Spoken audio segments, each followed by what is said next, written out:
নারী অধিকার নিয়ে কথা বলা এটা এখন একটা ফ্যাশনের বিষয়। যে হুজুর নারী অধিকার নিয়ে বেশি কথা বলে সে হুজুর আধুনিক হুজুর। আমার ভক্তদের মধ্যে মহিলারা ভক্ত একটু বেশি, কারণ মহিলাদের অধিকার নিয়ে আমরা একটু বেশি কথা বলি। অবশ্যই এটা ইন্টেনশনালি বলি তা না, নানা কারণে বলা হয়ে যায়। তো এই কারণে দেখা যায় যে মহিলারা তুলনামূলকভাবে বলে না এই হুজুর ভালো।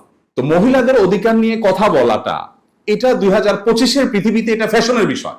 এটা যে বলে সে সেফ সাইডে থাকে, সমস্ত এমবেসি গুলো তাকে সাপোর্ট করার জন্য দাঁড়িয়ে যায়, বিদেশি সংস্থাগুলো তার জন্য ফাইল রেডি করে ফেলে তাকে সাহায্য করার জন্য, সকল এলিমেন্ট তার পক্ষে দাঁড়িয়ে যায়, কারণ সে নারী অধিকার কর্মী।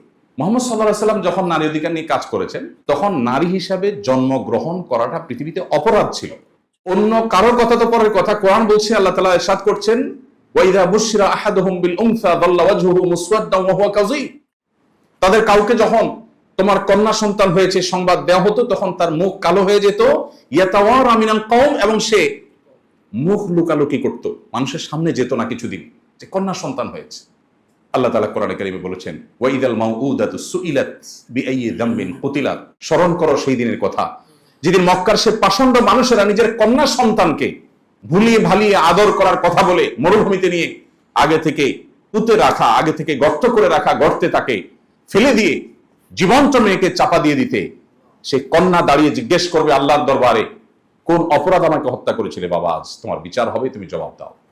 সেই সমাজের বুকের উপর দাঁড়িয়ে বুক টান টান করে মুহাম্মদ সাল্লাল্লাহু আলাইহি ওয়াসাল্লাম ঘোষণা করেছিলেন, কেউ যদি দুটি সন্তান কন্যা জন্ম দেয়, কোন মা বাবা যদি তাদের সাথে সদাচরণ করে, বৈষম্য না করে, জুলুম না করে, তাদেরকে সুদীক্ষা দেয়, তাহলে সে শুধু জান্নাতে যাবে তা নয়, মুহাম্মদ সাল্লাল্লাহু আলাইহি ওয়াসাল্লামের সাথে জান্নাতে থাকবে। ইমাম মালিক রাহমাতুল্লাহ আলাইহি আমাদের ফিকহের যে প্রসিদ্ধ 4টি থট মাযহাব, এর মধ্যে একটি থটের প্রতিষ্ঠাতা আপনারা জানেন, মদিনার মানুষ ছিলেন। তিনি বলতেন, আল আম্বিয়া ও আবুল বানাত, যার অর্থ হলো নবীগণ কন্যাদের বাবা। বেশিরভাগ নবী রাসূলদেরকে দেখা যায় আল্লাহ তাআলা মেয়ের বাবা করেছেন, ছেলের বাবা তুলনামূলক কম পাওয়া যায়। খোদ মুহাম্মদ সাল্লাল্লাহু আলাইহি ওয়াসাল্লামকে আল্লাহ তাআলা ছেলে দিয়েছেন, কিন্তু ছেলে শৈশবেই নিয়ে গেছেন।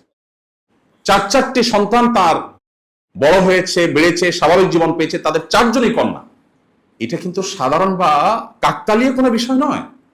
অর্থাৎ আল্লাহ তাআলা নারী অধিকার সত্যিকার অর্থে তাকে দিয়ে প্রতিষ্ঠা করবেন, নারীদেরকে বঞ্চনার হাত থেকে মুক্তির কাণ্ডারি বানাবেন, সেজন্য তার ঘরে 4টি কন্যা সন্তান দিয়েছেন আল্লাহ। ছেলে সন্তান দিয়েছেন যেগুলো সবগুলো নিয়ে গেছেন, একটা করে রাখেন। মানে তিনি নিজের কন্যার বাবা হিসাবে গর্বিত মানুষ হয়ে মক্কা এবং মদিনা সহ তখনকার পৃথিবীর মানুষকে সভ্যতা শিখাবেন, কিভাবে মেয়েদেরকে মমতা দিয়ে বড় করতে হয়। তার প্রতি নাজিল হওয়া সূরাগুলোর মধ্যে সর্ববৃহৎ আয়তনের সূরাগুলোর একটি হলো সূরাতুন নিসা, অর্থাৎ নারী সংশ্লিষ্ট সূরা। কিন্তু কোরআনের কোথাও সূরাতুর রিজাল বা পুরুষ সংশ্লিষ্ট সূরা নেই। মুহাম্মদ সাল্লাল্লাহু আলাইহি ওয়াসাল্লাম তার বিদায় হজের ভাষণে মানুষের জীবনের শেষ মুহূর্তের কথা সবচেয়ে গুরুত্বপূর্ণ হয়ে থাকে, সামারি হয়ে থাকে। তিনি সেখানে বলেছেন, ফাস্তাউসু বিন নিসাই খায়রা, তোমরা মেয়েদের ব্যাপারে, নারীদের ব্যাপারে আমার কাছ থেকে ওসিয়ত নিয়ে রাখো, তাদের সাথে সদাচরণ করবার, তাদের অধিকারগুলোকে যথাভাবে দেওয়ার ব্যাপারে তোমরা সদাচরণ করো। প্রিয় ভাইরা, নবী করিম সাল্লাল্লাহু আলাইহি ওয়াসাল্লাম মায়ের জাতিকে মুক্তি দেবার জন্য, তাদের সম্মানকে প্রতিষ্ঠিত করবার জন্য, পাতালের অতল তল থেকে তাদের মর্যাদাকে তুলে আকাশের সুউচ্চ আসনে আসীন করবার জন্য যত পদক্ষেপ নিয়েছেন, শত সহস্র গবেষণা করেও সেগুলো কোনো কুলকানা করা কঠিন হবে। তিনি যখন এই গবেষণা করেছেন তখন কিন্তু নারী অধিকার নিয়ে কথা বলাটা এটা ফ্যাশনের বিষয় হওয়া তো অনেক দূরের কথা, এটা অত্যন্ত চ্যালেঞ্জিং একটা বিষয় ছিল। তিনি সেই কাজটা করেছেন।